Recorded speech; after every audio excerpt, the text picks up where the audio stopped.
Assalamualaikum sir, my name is Mohamed MUZAMMIL bin Mohamed IRUSATH. My metric number is 01DDT21F1063.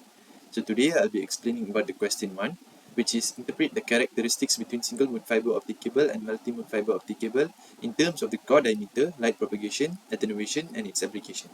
So before we jump into the question, let me explain to you what is single mode fiber and what is multi-mode fiber. Single mode fiber has a much smaller core which forces the light to travel in one ray or mode, a single mode, with little light reflection, so the signal will travel further. So the multi-mode fiber, light travels through a large core in many rays called multiple modes. Due to refraction, the rays are reflected from the cladding surface back into the core as they move through the fiber. Now let's jump into the question.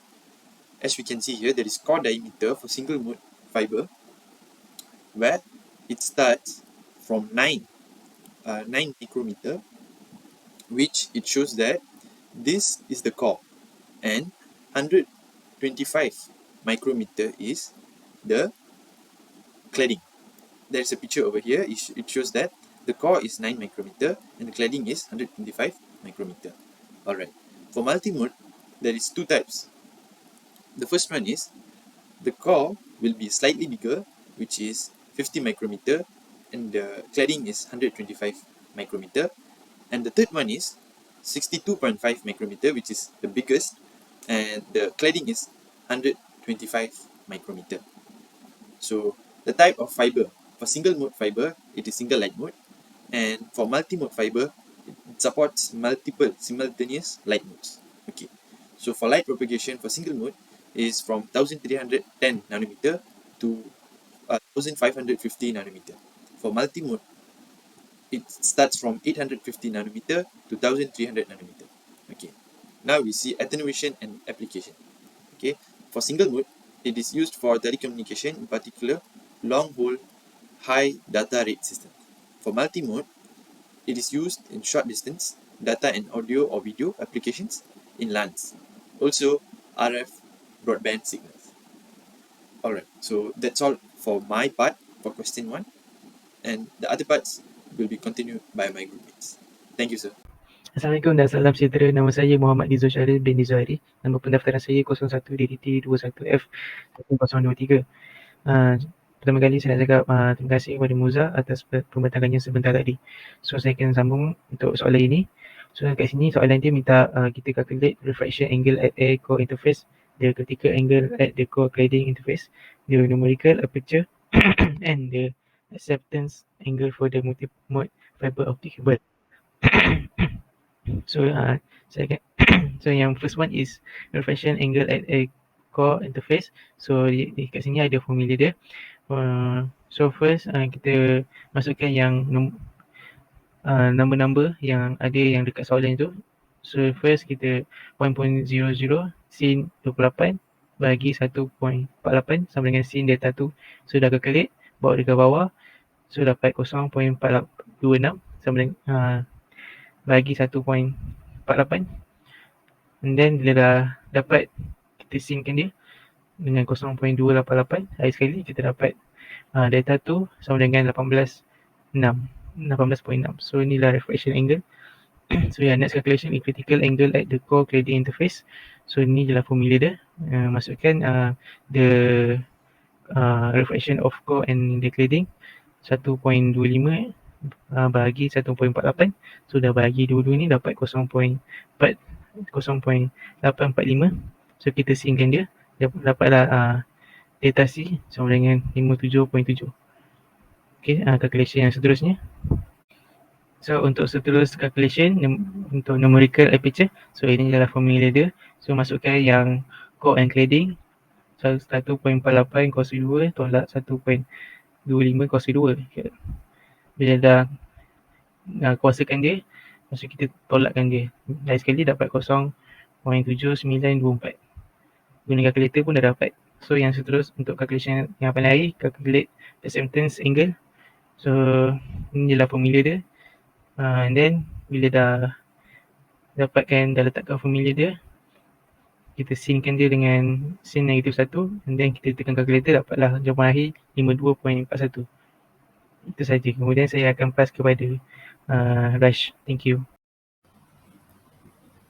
Good day, everyone. My name is RAJVIRPAL Singh, and my card number is 01DDT21F4150. And today I'll be doing question 2 for our PPT for fiber optic communication. So, what is question 2? Question 2 is the question is wavelength division multiplexer, or WDM, is one of the techniques in optical frequency division multiplexing. Explain the concept of WDM and build a WDM block diagram. So, explaining the concept, what is WDM? So, wavelength division multiplexing, or WDM, is a technique in fiber optic transmission that uses multiple light wavelengths to send data over the same medium. So, as you can see here, you first have the transponders in the diagram here. Instead of drawing one, I just inserted a diagram. So, the transponders will release wavelengths, so this is which is called input wavelengths, and then it will go through the combiner, where we got the long haul fiber channel, and then the splitter, and finally the wavelength will release output wavelengths, and then two transponders again. That's all for question 2. Thank you. Thank you to my panel for welcoming in. Now I will continue this presentation with question 3. So before that, my name is Muhammad Hariz bin ZAHRULLAIL, and my magic number is 01DDT21F1029. So for the question 3 here, a PON or passive optical network is a system utilizes as a passive splitter that takes one input and it split it to the broadcast signal downstream to the main user. So the task here, we have to illustrate basic PON architecture terminated diagram with a different type of fiber to loop FTTL. So as we can define here, the fiber to loop I have a 4 type, which is a fiber to home, fiber to building, fiber to curb, and a fiber to premise. So for the first, let's take a look for the fiber to curb. So let's define first for this information that given. So let's go through for the OLT. OLT is a stand for optical line termination that function to terminate the optical fiber cable at the service provider. And then for the ONU, that stand for optical network unit, which is a function to terminate the optical fiber at the end of user. So, and last but not least, we have a CPE that stands for the customer premise equipment. So it's a function for a micro base station for home that can be accessed without wire access. So for the fiber to curb diagram here, let's start for the OLT with that. For the other name, we call it as an exchange or service provider. Then it's connected by the fiber cable, the yellow color here, to the splitter, and then the splitter connect to the ONU with a fiber cable, and for the ONU to the curb, which is a home that have some home here, connect to by a copper cable. So that's it for the fiber to curb. Now let's take a look for the other type, which is a fiber to building. So it start for the OLT, which is a fiber cable that connect to the splitter and then go through by the fiber cable to the ONU and then use a copper cable to reach for the issue building.